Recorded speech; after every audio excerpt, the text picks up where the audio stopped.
We're going to solve this by completing the square and then confirm our answers with our TI Inspire. Our first step is to isolate these first two terms on one side of our equation. 2x squared minus 4x equals negative 1. Now, in order to complete the square, this x squared term needs to be isolated.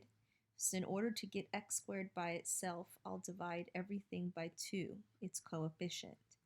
And I have x squared minus 2x equals negative 1/2. So now I focus in on my b term as negative 2, and I'm going to add b over 2 squared to both sides.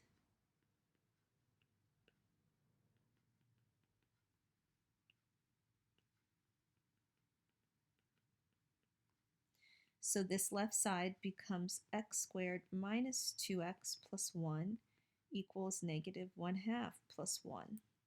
So this left side factors to be x minus 1 squared equals 1/2.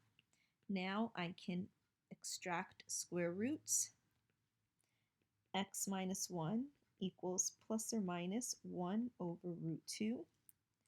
Or x minus 1 equals plus or minus root 2 over 2, rationalizing the denominators.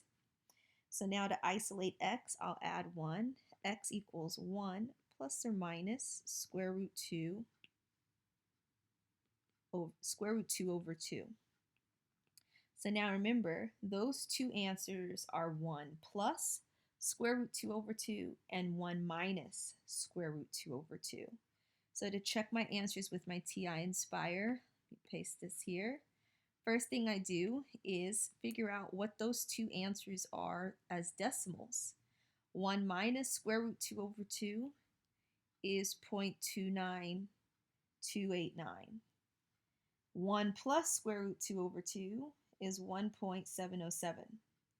Then I graphed my quadratic and I analyzed my zeros to see that my two zeros are the two answers that I calculated by completing the square.